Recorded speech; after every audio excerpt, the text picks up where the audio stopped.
Hans Comyn. The sun's come out. Did you notice? Oh, wow.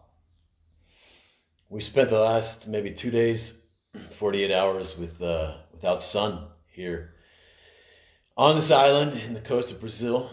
Winter is coming, and I don't know about you, Hans. I don't think you felt it yesterday, but yesterday I felt incredibly alone, like loneliness, deep sadness, and I notice a big part of it is just the sun. When the sun is gone and it's cold and you just can't get warm enough. You know, you can't get warm enough. Family's not around. I think maybe it was exacerbated by, I know my family's getting together for a reunion soon. And I had kind of come to the almost conclusion that I'm not going to go, that I'm not going to be there.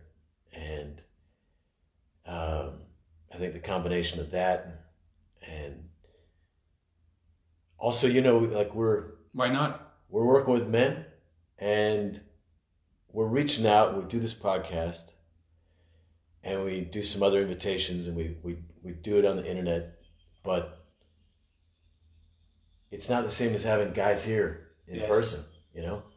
There's a real missing for me, you know? I would love to do my honor work, my gatherings.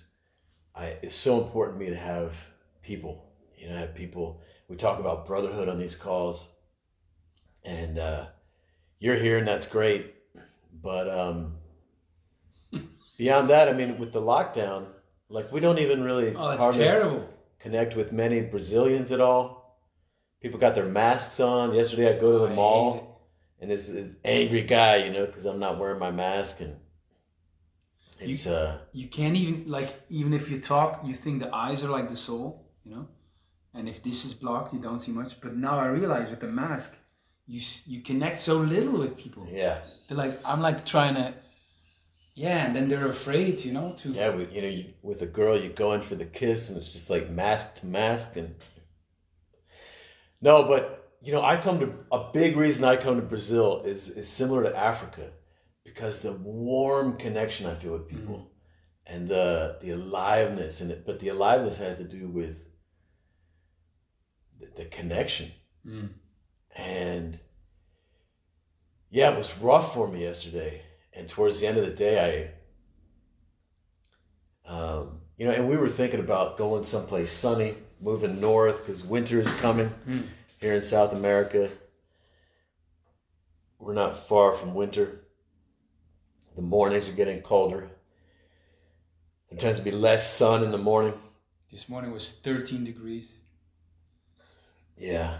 I don't know what that is. Let me see, 26. It's about 56 degrees in Fahrenheit. And the wind's blowing, so with the wind chill, it's probably less than 50 degrees. And then we go jump in the ocean, swim in the ocean for about 20 minutes.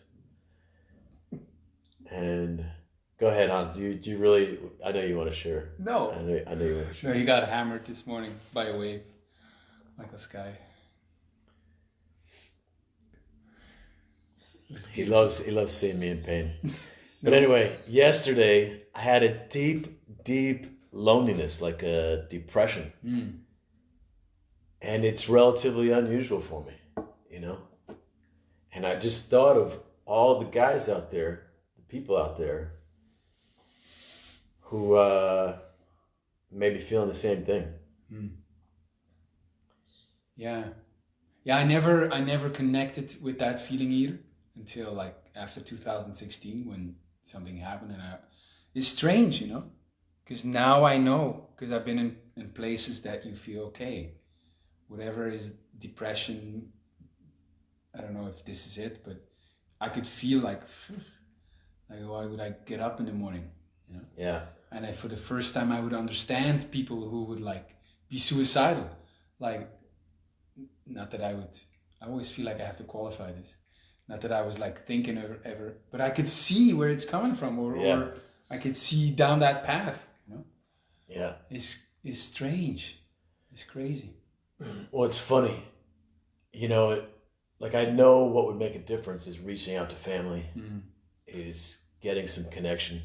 But I didn't do it. I didn't do it all day till the end of the day. I reached out to my sister.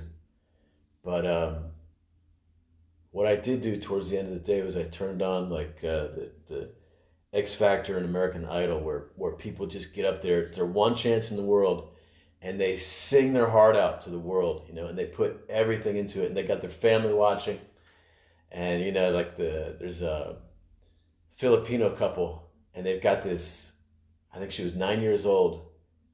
Can't remember her name right now, you know, and she just goes up there, you know, and she's so full of joy,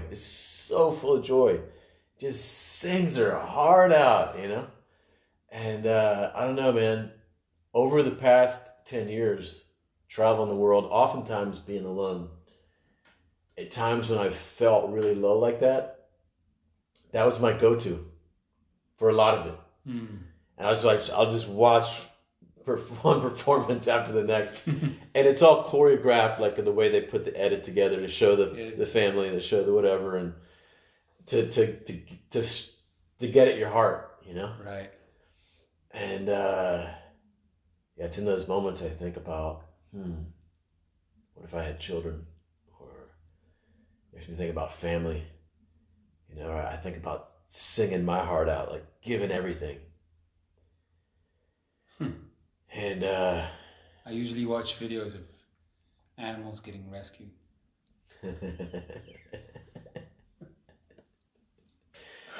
I got a weakness for that.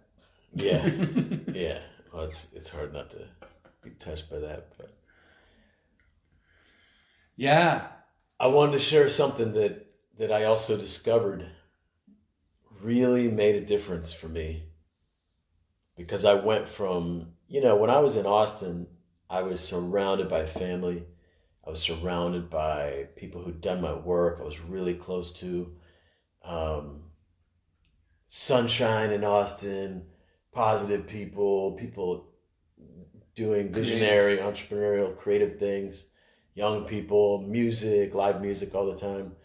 It was very much a place of, you know, connection and liveliness like that. But in a way, I was like so into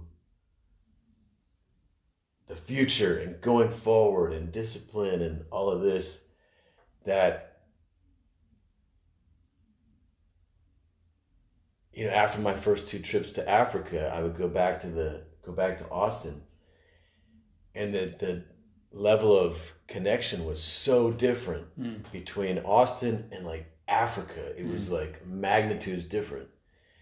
And I noticed that when I came back to Africa, especially after the second time, after 2 months there, I felt myself like trying to cope with the lack of connection in Austin. When you came back to Austin, okay, yeah. And I felt myself closing back up, and I was like, no, I'm not going to do that. And then as I went and started traveling the world, also with my, like, the ways I learned to survive in the States, which was kind of being aloof, you know, like arrogant, distant, serious. That was not going to work. That was going to leave me disconnected. And one thing that really made a difference for me was just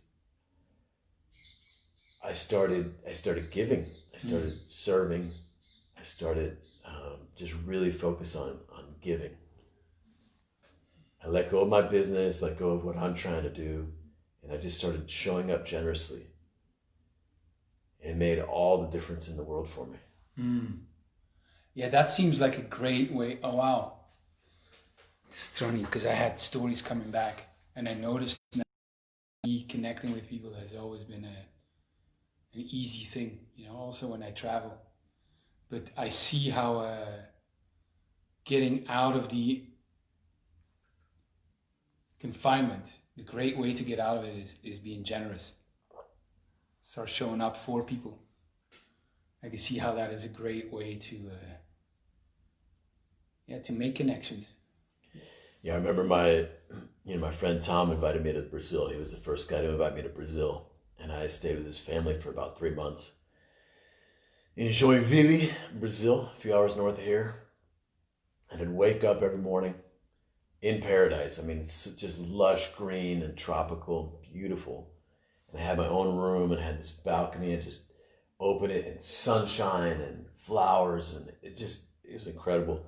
And I'd go downstairs and his wife, would be cooking breakfast and making coffee.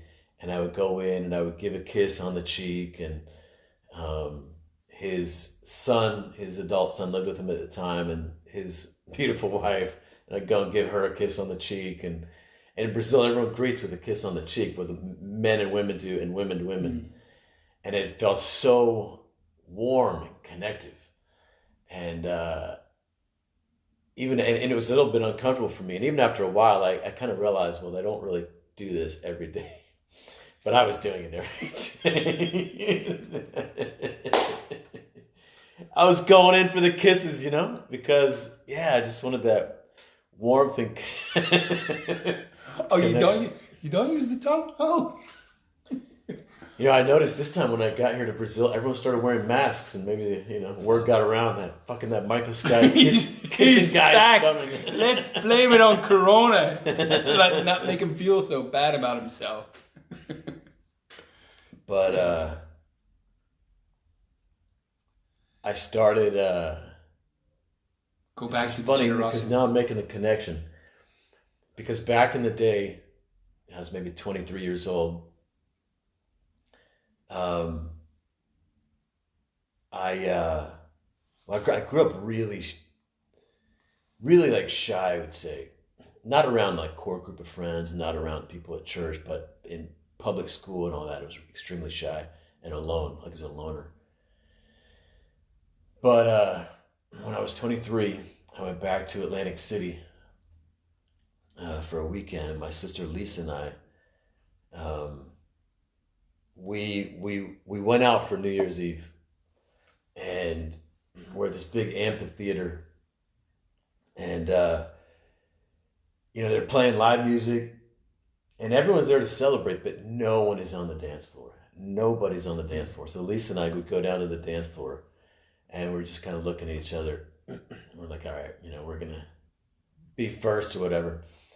And I don't remember who did it first, but I think we challenged each other. Like we'd take turns. Like I'd go across the dance floor like on one leg playing air guitar, and then she would do it, and we just started doing this crazy stuff. And before you knew it, like the whole dance floor was full, and she and I are like not giving a fuck, and and I danced with so many girls that night, and it's like we were the life of the party, me and my sister. And it was such an amazing experience for me. It's completely different than what I knew. When I went back to Austin, I took that strategy. And what I would do is I'd go out alone, no alcohol. And 6th Street has club after club after club. I'd go to one bar or club. I'd get on the dance floor, almost kind of like as if my sister was there. Just act like an idiot, just completely have fun by myself, not focus on anyone else. The dance floor would fill up. I'd go to the next club, and I'd fill up the dance floor, and then the next one, and the next one. After a few of those, like I wasn't giving a fuck. I was so connective, and it is such a different experience in myself. But the connection I made is I started doing that like in Brazil, that like most Brazilians, when they hear like a native English speaker, they close up. And I was like, that's so weird. It's like it's almost non-Brazilian in a way. But they're shy to speak English, and it's uncomfortable, and I took it upon myself to like, I'm gonna bring the party. I'm gonna bring the joy. I'm gonna make them laugh, and I found ways to do that. And I think that was, So like I was focused on that and focused on just giving, almost being, in a way, being more Brazilian than them. Like that was the challenge I took on. Like be Brazilian. I like the giving as a way to connect. When I'm in I told you this, when I'm with new cycling clubs or new people, new cyclists, I noticed that I film them, you know, and every cyclist wants images or photos of himself, you know, and but you never do it, like you never like. A few people do it to do that of someone else. All right. Yeah, and that's a great gift to give. Yeah, I always do it. I get a bit ahead, and then I film them coming, and you know, it's a great gift, and it's a way to connect. It's almost it's I think of like smokers. You go outside and you bum a cigarette off someone, so someone's giving right to another person, and then you have something to talk about. You're connected. Right. Giving, man. Yes. That's what I learned as I traveled the world is if you do it with money, which a lot of the 10 years I was traveling, it was for the most part without money. Mm. And so the common language is of connection is giving. You give, and you can give different things, like give a picture, but you could give your time, you can give attention, you can give honor, you can compliment, there's so many things you can give that really connect. I remember I was at a hostel in Argentina, and I was sitting out in the courtyard, and a guy comes in, a new guy at the hostel that day. He didn't know any of us. We didn't know him. He comes out with a plate of fruit that he cut up, and he like brings it for everyone. Like he's brought it to share. And I'd been in Brazil for 3 months earlier, and then I'd been in Argentina maybe a month. And I immediately guessed he's Brazilian. Mm-hmm. And I was right, you know, because that's kind of like Brazilians are so much like that in general. Wow. It's really so opposite my personality. Mm-hmm. It's opposite my personality. That's true. I realize now I go with the Colombians. And I realize what I do the same kind of thing. They have this bocadillo, which is like a piece of fruit, like dried fruit in a paper, you know, and you can have like 15 of them for like, it weighs nothing. And I take it with me when it's new rides, and when we're stopping, I give one to everyone. That's great. And it's just it's just a way of, it's easy, you know. That's easy and connective. I want to say hello to Ahmed. Ahmed, every morning he's watching, and I never give a shout out. Ahmed. He's in Saudi Arabia. Wow. And he came to Malaga as well. Really? Yeah. Incredible guy. I hope you're well, Ahmed. Speaks English, huh? Yes. Incredible stories. Yeah? But yeah. Very particular situation, man. Saudi Arabia. Wow. Yes. So he followed us around the world. He came to Romania. He came to wow. He came to Malaga. Come visit us in Brazil, Ahmed. So, I was going to tell you the story about I was in Brazil 2016, and I was in a car with 3 other Brazilians, and we're on our way to an ayahuasca ceremony out in the countryside. And it's a long drive. I'm sitting in the back, and someone else is in the back, and they pull out an apple. They take a bite of their apple. Wow. They pass it to me. I'm like, okay, because part of giving is also receiving. That's the other side. Right. Like, if someone offers you something and you don't receive it, there's the disconnection. Right. So I was also practicing receiving. And as an American, like, we don't share our apples. And I take a bite, and the person tells me to pass it to the people in the front, and every person takes a bite, and it's like we're just going around with the same apple, biting out of the same apple. And it's like, to me, very strange and uncomfortable also.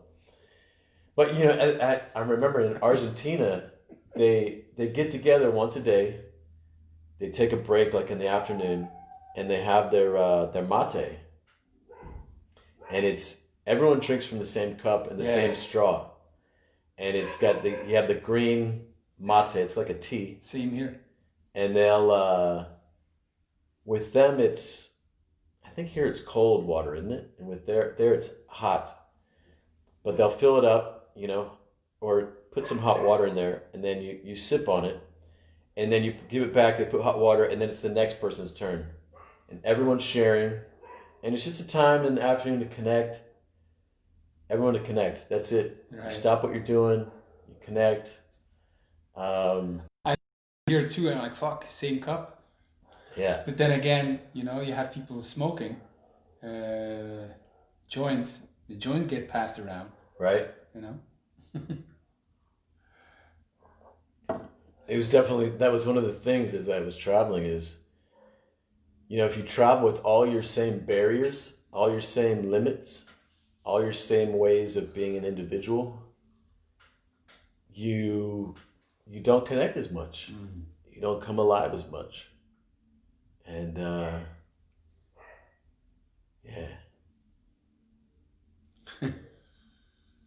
I think the giving was a great insight.